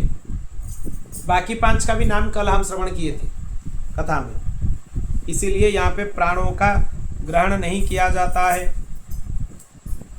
एक एक करके प्रकट होते गए। ये चरित्र पहले हम सुन चुके हैं। फिर जब पृथक पृथक तत्व प्रकट हो गए, उनमें कोई सामंजस्य नहीं था, उनमें कोई समता नहीं था, इसीलिए उनसे सृष्टि प्रक्रिया आगे नहीं हो पाई। इसीलिए भगवान सभी को अपने शरीर में धारण कर लिए, तब उनको विराट पुरुष बोला गया। संपूर्ण विश्व ही विष्णु है और विष्णु ही विश्व है, इनके अलावा और कोई तत्व नहीं है। इसीलिए इन्हीं के अंग प्रत्यंग संसार में भिन्न भिन्न रूप धारण करते हैं। जैसे उनके शरीर की नाड़ियां क्या है, नदियां उनकी नाड़ी हैं, पर्वत उनके पृष्ठभाग हैं, और जितने वृक्ष लता हैं ये भगवान के रोए हैं। ये संपूर्ण विश्व ही भगवान है, भगवान ही विश्व हैं।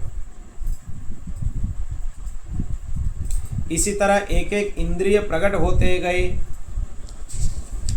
तब विराट पुरुष अपने समस्त तत्वों को अपने अंदर समाहित करके और उसी तत्वों को आगे विस्तार में सृष्टि में पिंड ब्रह्मांड के सर्जन में व्यवहार किए। इसीलिए बोला जाता है यथा पिंडे तथा ब्रह्मांडे। संपूर्ण ब्रह्मांड में जो दिख रहा है ये शरीर के अंदर भी वही है, सब कुछ वही है, एक भी चीज कम नहीं है।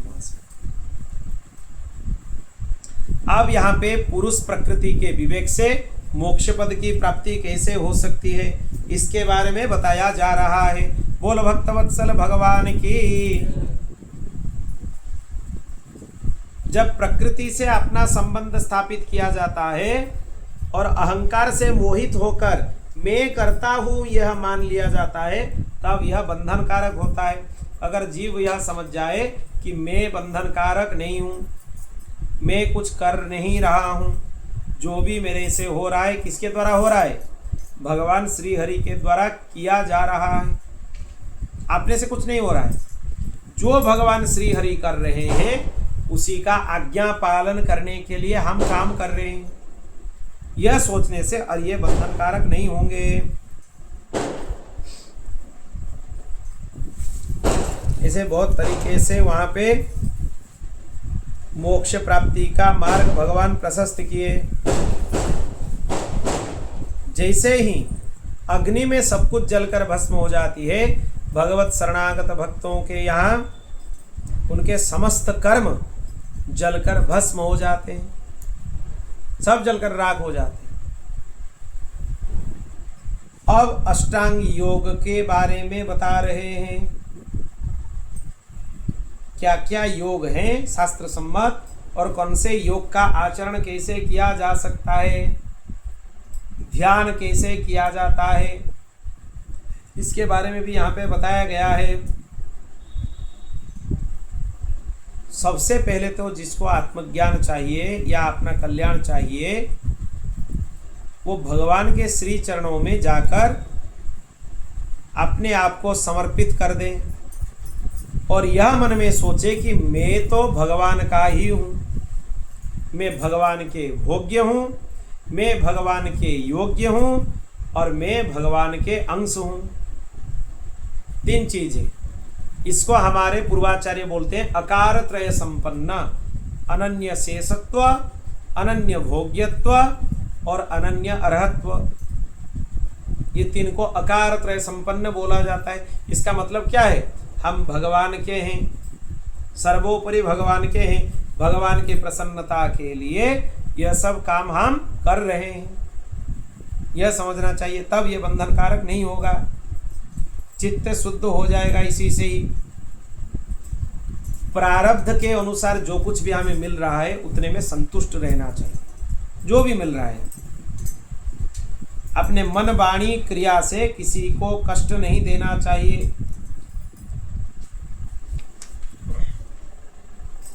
वाणी का संयम करना चाहिए। आजकल के लोगों का एक बहुत बुरा आदत है, बोलने में कुछ भी बोल जाते हैं, पर यह नहीं होना चाहिए। अपने बागिंद्रियों पर नियंत्रण होना ही चाहिए। मतलब जो चीज प्रासंगिक है, जो चीज बोलना चाहिए उतना ही बोलो, जो काम करना चाहिए उतना ही करो, और सब करते हुए अंत काल में सबको भगवान के श्री चरणों में समर्पित कर दो। कैसे करो, कायेन वाचा मनसेन्द्रियैर्वा बुद्ध्यात्मना वा तुषित स्वभावात् करोमि यज्जत् सकलं परस्मै नारायणायेति समर्पयेता। अपने मन वचन कर्म से किए हुए समस्त कर्मों को भगवान के श्री चरणों में निवेदित कर दो और कर्म बंधन से अपने आप मुक्त हो जाओ। यही इसका संदेश है। अब देखो, भगवान का ध्यान हमें करना चाहिए। पहले तो ध्यान करने का प्रक्रिया यह है कि एक स्थिर आसन में बैठना चाहिए। स्थिरम सुखम आसनम, पतंजलि योग सूत्र में यह बताया गया है कि स्थिर रूप से जिस रूप में हम ज्यादा देर तक बैठ सकते हैं उसी को ही आसन बोला जाता है। आसन मतलब बिछा के बैठने वाले आसन नहीं है, वो तो आसन है ही, पर बैठने का जो मुद्रा है उसको भी आसन बोला जाता है। पद्मासन है, आपको पता होगा, भद्रासन है, शवासन है, ऐसे बहुत सारा आसन है।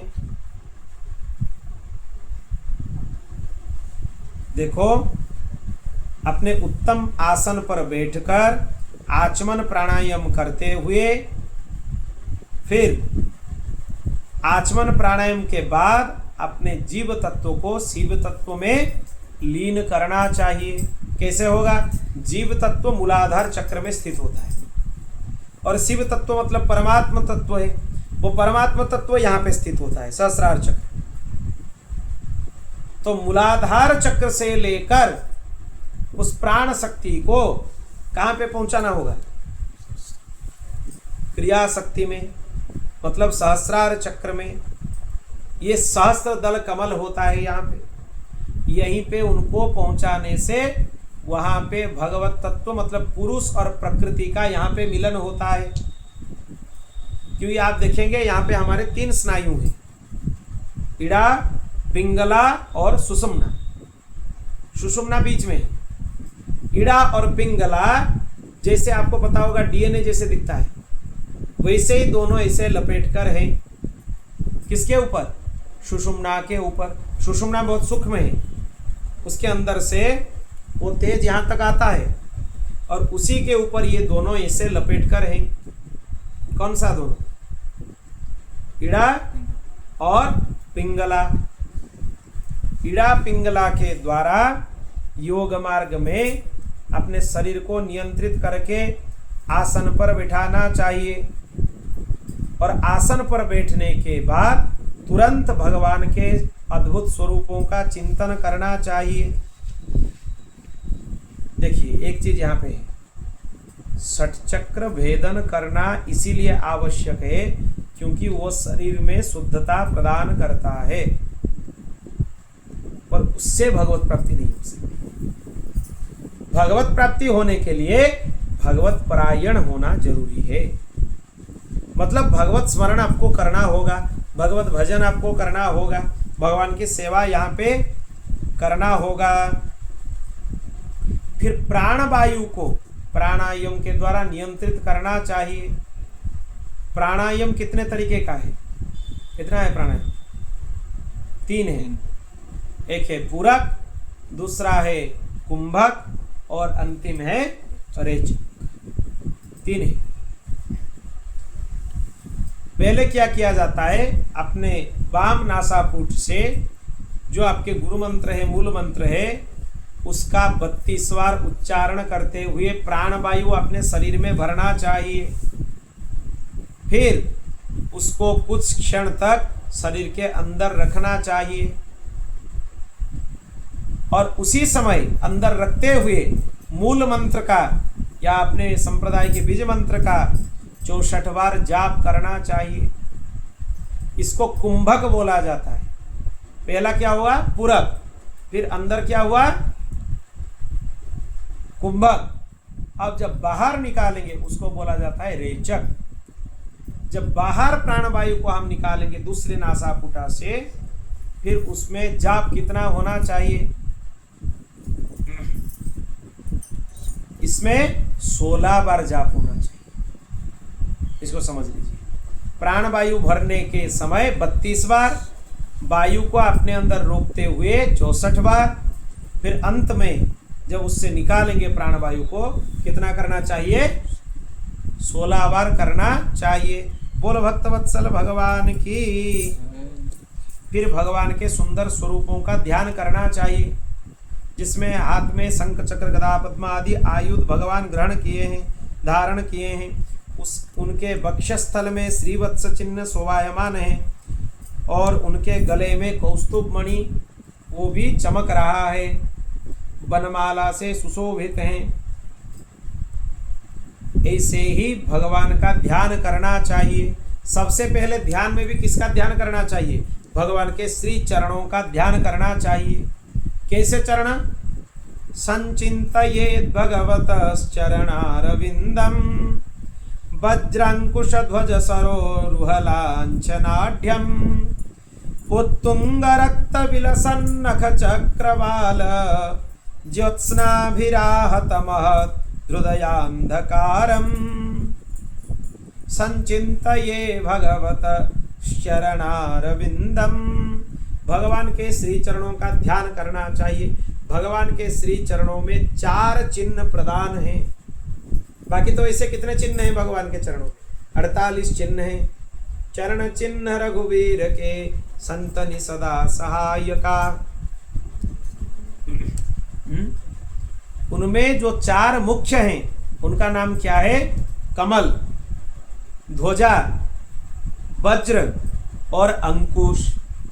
ये 4 चिन्ह भगवान के चरणों के नीचे है मुख्य रूप। और यही चिन्ह हमारे अंदर के सब विकारों को दूर कर देता है, अंधकारों को दूर कर देता है। अब देखिए आगे फिर बताया जा रहा है, भगवान के श्री चरणों का ध्यान करने के बाद भगवान के श्री अंग का ध्यान करना चाहिए। श्री अंग में एक एक करके सभी चीज का दर्शन करना चाहिए। फिर उनके गले में कितने मालाएं हैं उनका दर्शन करना चाहिए। फिर अंतिम में जब पूरा हो गया इसमें भगवान के मस्तक पर होने वाले मयूर पिच्छ का ध्यान करना चाहिए।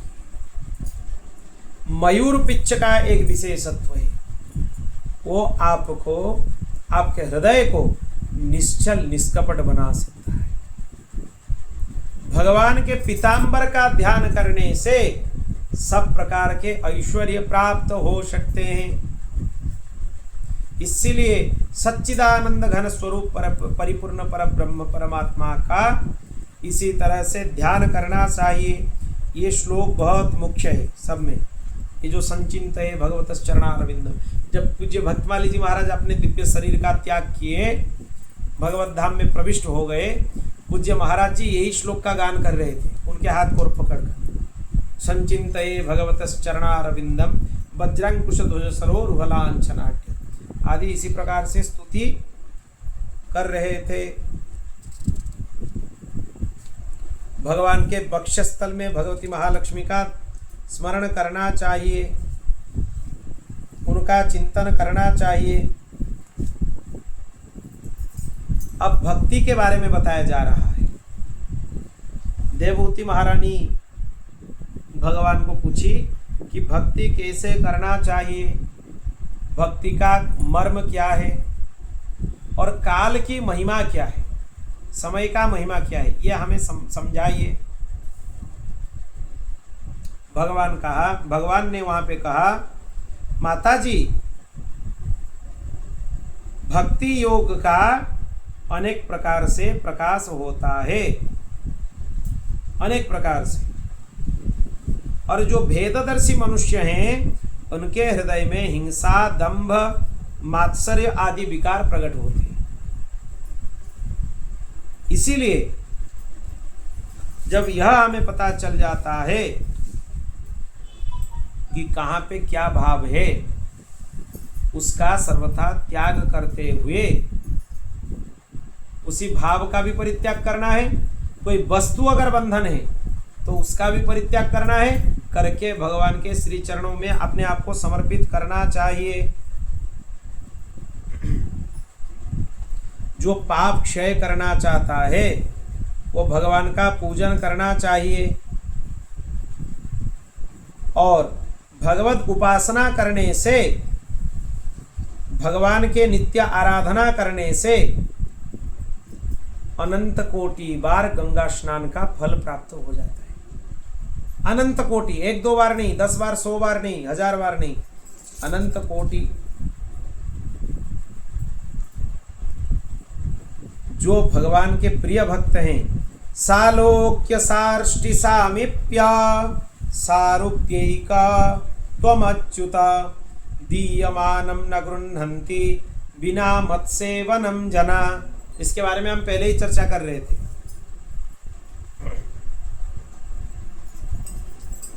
यहाँ पे यह बताया गया है, मेरे जो निष्काम भक्त हैं उनको सालोक्य, सार्ष्टि, सामीप्य, सारूप्य और साजुज्य, ये 5 मुक्ति उनको नहीं चाहिए। वो सोचते हैं कि हमें भगवत चरणों में बार बार जन्म लेने का सौभाग्य प्राप्त हो और भगवत लीला के आस्वादन हम कर सकते हैं। अब देखिए, अपने कर्तव्यों का पालन करना चाहिए, नित्य प्रति हिंसा रहित होकर क्रिया योग का अनुष्ठान करना चाहिए, भगवान के प्रतिमाओं का दर्शन पूजन करना चाहिए।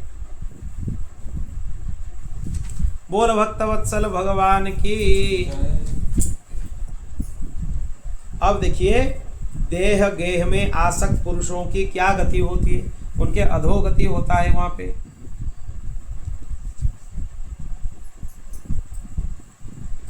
जो जीव सुख की अभिलाषा से इधर उधर भटकते हुए अपने समय को बर्बाद कर देता है, पर उसके बचाव के लिए एक क्षण भी से ज्यादा नहीं मिलता है।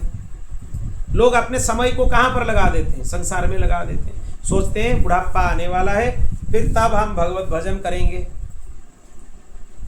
जो कि उनसे कभी नहीं होगा। इसीलिए देह गेह के जितने भी पुरुष हैं उनका यही हालत है। बोल भक्तवत्सल भगवान की, श्री शरणागत वत्सल भगवान की। इसी प्रकार तामिश्र, अंधतामिश्र, रौरव आदि जितने भी नरक हैं उनका वहां पे जातना दिया जाता है। बहुत सारे जातना दिया जाता है वहां पे। ऐसे तो बोलने के लिए 28 नरक है, पर 28 से कई गुना ज्यादा है। 28 उनमें से मुख्य हैं। इसीलिए भागवत जी के 5म स्कंद में 28 नरकों का वर्णन मिलता है। अब देखिए, मनुष्य योनि में आने वाले प्राणियों का क्या हालत होता है। 1 महीने में उसका सिर निकल जाता है मातृगर्भ में, और क्या होता है, 2 महीने में उसका हाथ पांव निकल जाता है, अंग का विभाग हो जाता है, और 3 महीने में नख, रोम, अस्थि, चर्म, स्त्री पुरुष आदि जितने उत्पन्न हुए हैं उनके ऊपर कल्याण किया जाता है। मतलब उनके शरीर का विभाग एक एक करके हो जाता है।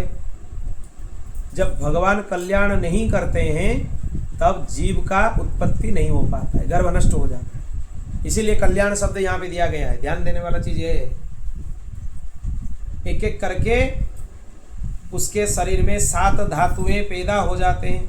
5वें महीने में उसको भूख प्यास लगने लगता है।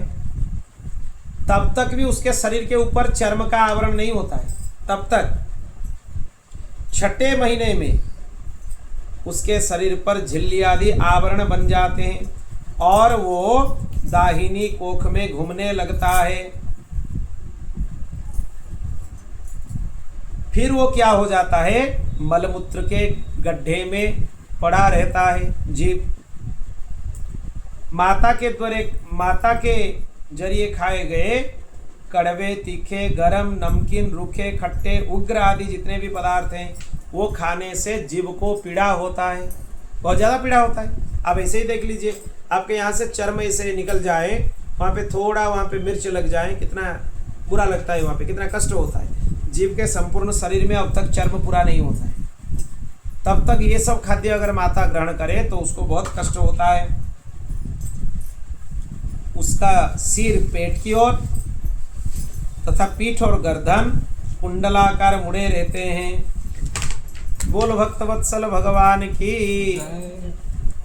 तब जीव भगवान को प्रार्थना करता है कि भगवान यहाँ से हमें निकालिए, हमारे ऊपर कृपा कीजिए।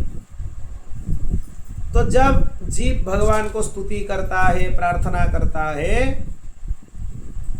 तब उसके ऊपर कृपा करने के लिए भगवान आ जाते हैं। अब जीव को भगवान पूछते हैं कि देखो, बार बार मातृगर्भ में तुम हमें इसी तरह बुला देते, हम जब कृपा करते हैं तब जाके तुम प्रकट होते हो, पर बार बार मातृगर्भ में आते रहते हो, हमारे उपकार को भूल जाते हो। हम तुम्हें इसीलिए जन्म देते हैं कि यही जन्म तुम्हारा अंतिम जन्म, आगे जैसे मातृगर्भ में और तुम्हें आना ना हो। इसीलिए जीव जब ये सब सुन लेता है, उसके मन में तब वैराग्य आ जाता है कि नहीं,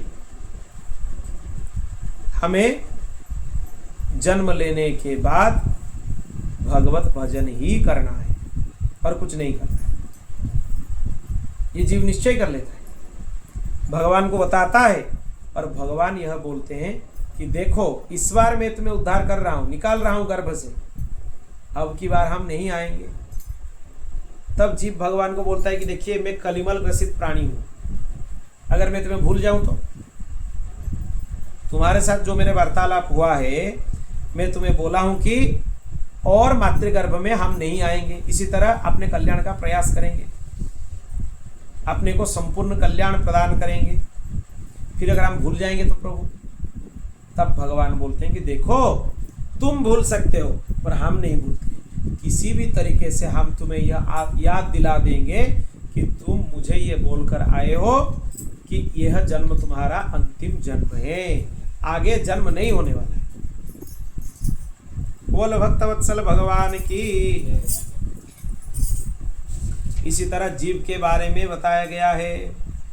फिर दो मार्गों का वर्णन किया गया है, एक धूम्र मार्ग, एक है अर्चिरादि मार्ग। धूम्र मार्ग मतलब क्या है? कर्मकांड का मार्ग, जिसमें आहुति प्रदान किया जाता है, कर्मकांड के बहुत सारा काम किया जाता है, उसको धूम्रादि मार्ग बोला जाता है।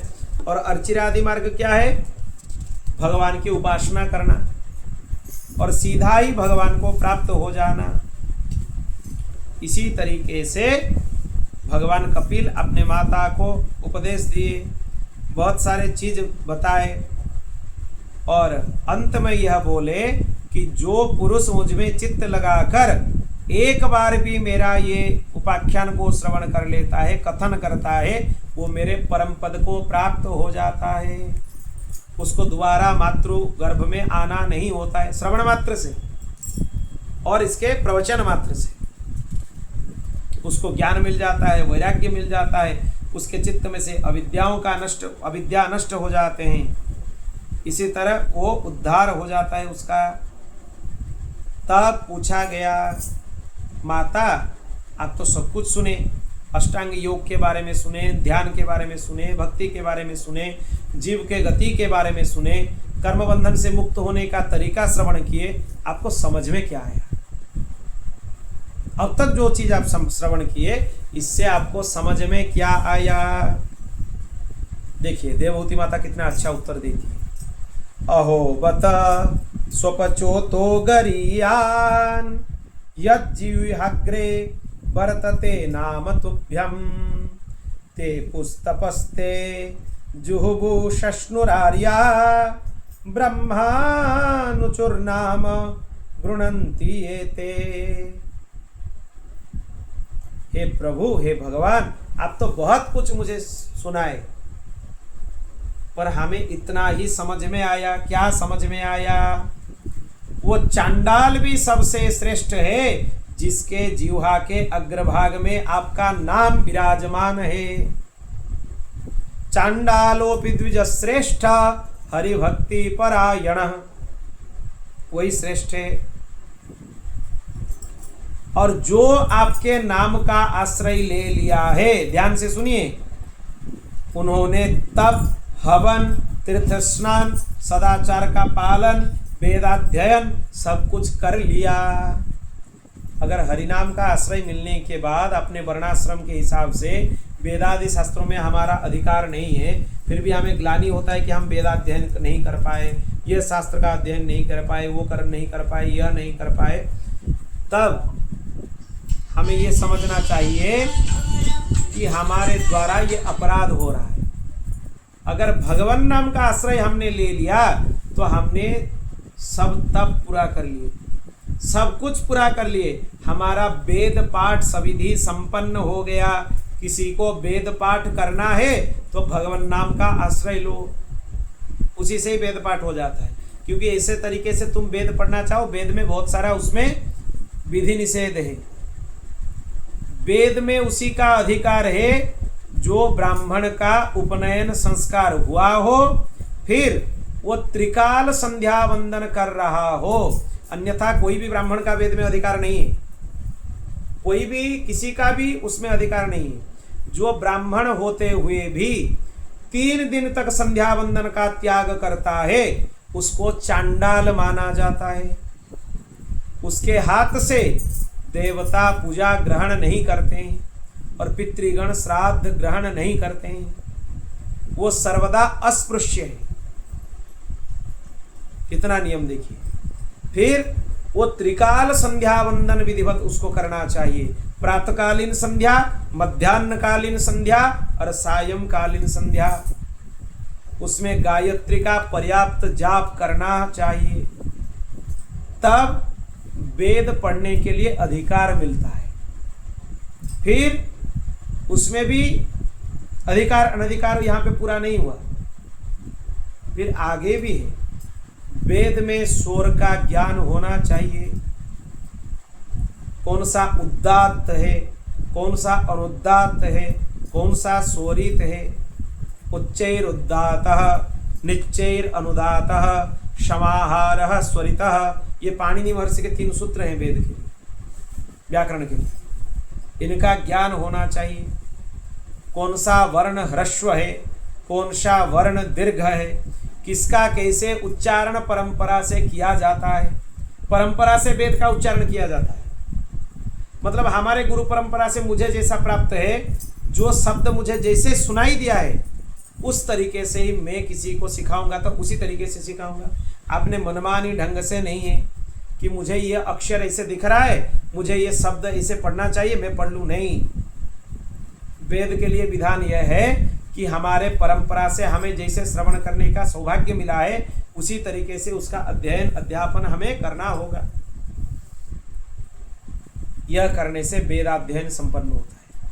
पर ये किसी से ना हो पाए तो वो केवल ही भगवान नाम का आश्रय ले ले, भगवान नाम के आश्रय से ही उसका सब वेद पाठ पूरा हो जाता है, संपूर्ण हो जाता है। यह समझना चाहिए।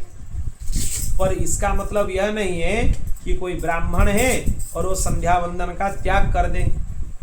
अगर 3 दिन से ज्यादा ब्राह्मण का संध्या वंदन नहीं होता है, उसका पुनर्उपनयन संस्कार होता है, मतलब फिर से उसका जनेऊ कराना होता है जैसे पहले हुआ था, तब जाके उसको फिर संध्या में अधिकार मिल सकता है। और कुछ ब्राह्मणों को बिठाकर वहां पे पर्याप्त गायत्री का जाप कराना चाहिए, हवन कराना चाहिए, तर्पण कराना चाहिए, मार्जन कराना चाहिए, जो 5 अंग है उपासना का, तब जाके वो प्रायश्चित्त होता है संध्या त्याग का। संध्या करने से कोई पुण्य नहीं मिलता है, पर संध्या त्याग करने से पाप होता है। कितना अच्छा बात देखिए, संध्या करने से संध्या का कोई पुण्य नहीं है। जितने भी कर्म नित्य कर्म हैं, नित्य कर्म करने से कोई पुण्य नहीं मिलता है उससे, और उसको त्याग करने से पाप लगता है। संध्या एक नित्य कर्म है, हर किसी को संध्या करना चाहिए। जिसका वेद में अधिकार है वो सविधि वेदोक्त संध्या करना चाहिए, और जिसका वेद में अधिकार नहीं है, स्त्री शूद्रादि हैं, या किसी का उपनयन संस्कार नहीं हुआ है, उसको पौराणिक संध्या करना चाहिए और पौराणिक गायत्री मंत्र का जाप करना चाहिए। वैदिक गायत्री में किसी का भी अधिकार नहीं है, केवल जिसका वेद में अधिकार है उसी का वैदिक गायत्री में अधिकार है, क्योंकि गायत्री में भी बहुत सारा विधि निषेध है, यह भी समझना चाहिए। गायत्री हर किसी को, छोटे बच्चे को आजकल लोग सिखा देते हैं गायत्री पढ़ लो, इससे उसका कोई लाभ नहीं होता है, उसका बहुत ज़्यादा हानि होती है, क्योंकि गायत्री एक गुरु मंत्र है, वो विधिवत गुरु परंपरा से कर्ण में प्राप्त होता है। गायत्री में कितना नियम है इसको ध्यान से सुन लीजिए शास्त्र के अनुसार, क्योंकि गायत्री स्वयं परिपूर्ण परब्रह्म है। गायत्री कभी भी उच्चारण पूर्वक जाप नहीं करना चाहिए, ये पहला है नियम उसमें। गायत्री का जब जाप किया जाता है वो मंत्र के ऋषि, मंत्र के छंद, मंत्र के देवता, इनका ध्यान करते हुए जाप करना चाहिए। किसी भी मंत्र का यही विधान है। कोई भी मंत्र जप किसी से हो रहा है, नाम जप तो किसी भी हाल में कर सकते हो, पर मंत्र जप का यही विधान है कि मंत्र के ऋषि, मंत्र के छंद, मंत्र के देवता, तीनों का ध्यान करते हुए मंत्र का जाप करना चाहिए। और क्या करना चाहिए मंत्र में? जो गायत्री मंत्र है वो चतुष्पदा है, 4 पाद उसमें होते हैं। पहला है व्याहृति, फिर दूसरा पाद वरेण्यम तक, फिर तीसरा पाद धीमहि तक, फिर चतुर्थ पाद प्रचोदयात् तक। अभिन्न पादा गायत्री ब्रह्म हत्यां प्रयच्छति, भिन्न पादा तु गायत्री ब्रह्म हत्यां व्यपोहति।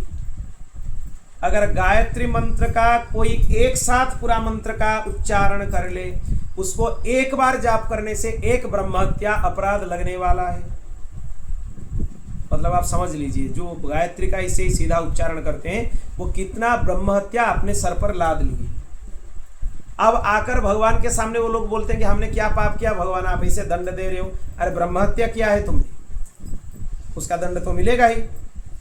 फिर गायत्री का उच्चारण मतलब जाप कैसे होना चाहिए? भिन्न पादा तो गायत्री ब्रह्म हत्या व्यपोहति। अगर गायत्री मंत्र को भिन्न करके उसके जो 4 पाद है उसको अलग अलग करके जाप किया जाता है, तब जाके ब्रह्म हत्या का पाप नष्ट होता है। इसीलिए देवी भागवत में यह बताया गया है कि गायत्री मंत्र को 5 प्रणवों से युक्त करके जाप करना चाहिए। जो चतुष्पाद है बीच में एक एक प्रणव रखना चाहिए, फिर उसको जाप करना चाहिए। प्रणव क्या है आजकल लोगों को यही पता नहीं है। प्रणव क्या है? ओंकार को प्रणव बोला जाता है। ओंकार कितने तरह के? न्यूंखाः षोडश, 16 तरह के ओंकार होते हैं, प्रणव होते हैं। ये सब ज्ञान होना चाहिए। व्याकरण आदि शास्त्रों का अध्ययन ना करते हुए इधर उधर का बात करके आजकल कोई भी ज्ञान देने लग जाता है। ऐसे परंपरा से प्राप्त ज्ञान ऐसे नहीं होता है, वो परंपरागत होना चाहिए। फिर गायत्री में यह होने के बाद भी अब विधि निषेध खत्म नहीं हुआ। अब आगे सुनिए फिर क्या है विधि गायत्री में। साप युक्ता तु गायत्री सफलम न कदाचन। गायत्री के ऊपर कुछ अभिशाप हैं। कितने अभिशाप हैं? 6 अभिशाप हैं। ब्रह्म अभिशाप, वशिष्ठ अभिशाप, विश्वामित्र अभिशाप, शुक्र अभिशाप, वरुण अभिशाप, अग्नि अभिशाप। कुल मिलाकर कितने हुए? 6। जब गायत्री का जाप किया जाता है तब मंत्र में स्मरण किया जाता है, देवी गायत्री त्वं ब्रह्म शापात् विमुक्ता भव, वशिष्ठ शापात् विमुक्ता भव, विश्वामित्र शापात् विमुक्ता भव, शुक्र शापात् विमुक्ता भव, अग्नि शापात् विमुक्ता भव, वरुण शापात् विमुक्ता भव। वो मंत्र है उसका, वो करने के बाद ही करना चाहिए। जब गायत्री का शाप विमोचन नहीं होता है तो गायत्री काम नहीं करती है। इसमें भी विधि निषेध पूरा नहीं हुआ। आगे फिर है, सुनिए। जपादौ तु पठेद हृदयम जपान्ते कवचम तथा।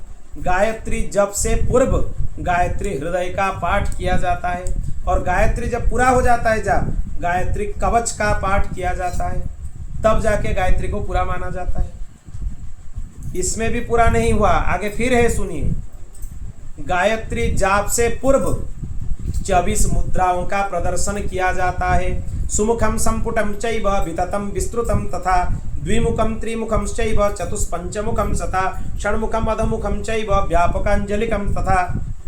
ये ऐसे इस तरह से 24 मुद्रा है, उसका प्रदर्शन करना चाहिए। सुमुखम संपुटम चैव विततम विस्तृतम, इस तरह से उनका प्रदर्शन करना चाहिए। फिर गायत्री का जाप जब पूरा हो जाए 8 मुद्राओं का प्रदर्शन करना चाहिए। सुरभिर, ये सुरभि मुद्रा है, धेनु मुद्रा। ज्ञान वैराग्य योनि शंखोथ पंकजम लिंग निर्वाण मुद्राश्च जपन्ते अष्टौ प्रदर्शये। जप के बाद ये 8 मुद्राओं का प्रदर्शन करना होता है, तब जाके गायत्री पूरा होती है। इतने विधि निषेध है। हर कोई गायत्री को उठाकर जाप करे, तर्पण अधिक है, मतलब वो, हाँ वो मतलब वो इसमें यह नहीं है कि वो नहीं करने से नहीं होगा, वो करने से अच्छा है। अधिकम तो अधिकम फलम, अधिकस्य अधिकम फलम, पर ना करने से दोष नहीं है। पर गायत्री में इतना काम करना होता है, अभ्यास होने से ये सब 10-15 मिनट में हो जाते हैं। संध्या में ज़्यादा समय नहीं लगता है इसमें, और उससे भी ज़्यादा अभ्यास हो जाए तो 5-10 मिनट में भी हो जाता है किसी किसी। तब जाके गायत्री में किसी का अधिकार होता है। मतलब गायत्री दुर्लभ है कि सुलभ है? दुर्लभ है। मंत्र में कितने विधि निषेध है देखिए। ये भागवत जी में प्रसंग आता है 6ठ स्कंद में, वृत्रासुर उपाख्यान। त्वष्टा ऋषि के यज्ञ के बारे में सबको पता है। ऋषि त्वष्टा यज्ञ कर रहे थे, उनके मंत्र में अशुद्धि हो गए। क्या अशुद्धि हुआ? स्वर में, वर्ण में अशुद्धि नहीं हुआ, स्वर थोड़ा इधर उधर हो गया। स्वर गड़बड़ होने से मंत्र का अर्थ बदल जाता है। जैसे कि इंद्र शत्रु विवर्धस्व, ये मंत्र व्यवहार कर रहे थे वो, उसमें अंत्य उदात्त होना चाहिए। जो उदात्त स्वर है वो अंत में लगना चाहिए, पर उनका उदात्त स्वर कहां पे लग गया? आद्य उदात्त हो गया। होना चाहिए था षष्ठी तत्पुरुष, हो गया बहुब्रीहि। मतलब कितना सूक्ष्म देखिए, स्वर बदलने से समास बदल जाता है। समास मतलब क्या बदल गया? अर्थ बदल गया। वो कर रहे थे जो यज्ञ से प्रकट हो वो इंद्र को मार दे, पर अर्थ क्या हो गया? जो यज्ञ से प्रकट हो वो इंद्र के हाथ से मारा जाए। इसीलिए मंत्रहीन स्वर तो वर्ण तो वा मिथ्या प्रयुक्तो, ये सब दोष अगर मंत्र में रहता है, स बाग वज्रम यजमानम हिनस्ति यथेन्द्र शत्रु स्वरतोपराधा। इंद्र शत्रु विवर्धस्व के तरह अगर मंत्र में इतना अशुद्धि रहे, वर्ण गलत हो जाए, स्वर गलत हो जाए, बोलने का तरीका गलत हो जाए। आजकल लोगों को 3 जो श हैं, श श स, इनका उच्चारण भी नहीं आता है। सबको दंत्य स बोल देते हैं लोग। कितना गलत बोलते हैं, कितना अशुद्ध है उनका उच्चारण। कौन से मात्रा ह्रस्व है, कौन से मात्रा दीर्घ है, इतना का भी ज्ञान लोगों को नहीं रह गया। जितने दीर्घ मात्रा है उनका ह्रस्व बोल देते हैं। ह्रस्व दीर्घ का ज्ञान नहीं रहा तो प्लुत मात्रा का ज्ञान क्या रहेगा? सोच लीजिए, यह हालत है। इसीलिए बोला जाता है व्याकरण बिना ज्ञानम व्यंजनम लवणम बिना। अगर व्यंजन में लवण ना दें, नमक ना डालें, जो हालत है, इसी तरह व्याकरण बिना जो ज्ञान है उसका हालत यही है। इसलिए व्याकरण का यथासंभव अध्ययन करना चाहिए। अगर कुछ ना कर सको, अब इतने दुर्लभता के हम चर्चा कर लिए, वेद के बारे में चर्चा कर लिए, गायत्री मंत्र के बारे में चर्चा कर लिए, मंत्र के विधि निषेध के बारे में चर्चा कर लिए। इनसे भी श्रेष्ठ है भगवान। बोलना हम यह चाहते, जिसका अधिकार है इतना हो जाए तब तो उसको करना चाहिए, क्योंकि नहीं करने से फिर दोष लगता है। अगर ये अधिकार किसी को नहीं है तो सब कुछ छोड़ते हुए वो सीधा भगवान के पास समर्पित हो जाना चाहिए। हे नाथ, हे मेरे नाथ, मेरे पास आपके अलावा और कोई नहीं है। मैं आपके शरणागत हूँ, मुझे आप स्वीकार कीजिए। और भगवान नाम का निरंतर जाप करना चाहिए, नित्य निरंतर, प्रातःकाल सज्जा त्याग से रात्रि शयन पर्यंत भगवान नाम का जाप करना चाहिए। इसीलिए देवभूति माता बोल रही है, मुझे यह समझ में आया कि आपके नाम का कोई उच्चारण कर लेता है, उसके द्वारा सभी तप, व्रत, जप, यज्ञ पूरा हो जाते हैं, सब पूरा हो जाता है, उसके लिए और कुछ बाकी नहीं रहता है। ये इनका त्याग में नहीं है, ये हरिनाम का मंडन में बताया गया है, महत्व बताने के लिए बताया गया है। इसका मतलब ये नहीं कि सब कुछ त्याग कर दो, आज से एकादशी करना बंद कर दो, बाकी सब बंद कर दो, इसके लिए नहीं है। वो तो चित्त शुद्ध के लिए करना ही चाहिए सब व्रतादि आचरण, पर सबसे श्रेष्ठ है हरिनाम। हरिनाम किसी के साथ तुलनीय नहीं है। कोई भी करोड़ों करोड़ों वेदों का अध्ययन पारायण हरिनाम के समता नहीं कर सकता है, यही बात है। इसीलिए भगवान अपने माता देवहूति को इनका उपदेश किए, ज्ञान उपदेश प्रदान किए कि जीव कैसे मुक्त होता है। भगवान का ध्यान करना चाहिए, भगवान का स्मरण करना चाहिए, भगवत कथा का श्रवण करना चाहिए। यही तृतीय स्कंद का कथा यहाँ पे पूरा होता है। आगे कल से हम, कल कथा का 7वां दिवस है, कल हम चतुर्थ स्कंद से आगे की कथा श्रवण करेंगे। बोल भक्तवत्सल भगवान की। श्री कृष्ण गोविंद हरे मुरारे, हे नाथ नारायण वासुदेवा।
पूर्णमुदच्यते पूर्णस्य पूर्णमादाय पूर्णमेवावशिष्यते। हरि ओम शांति शांति शांति। श्री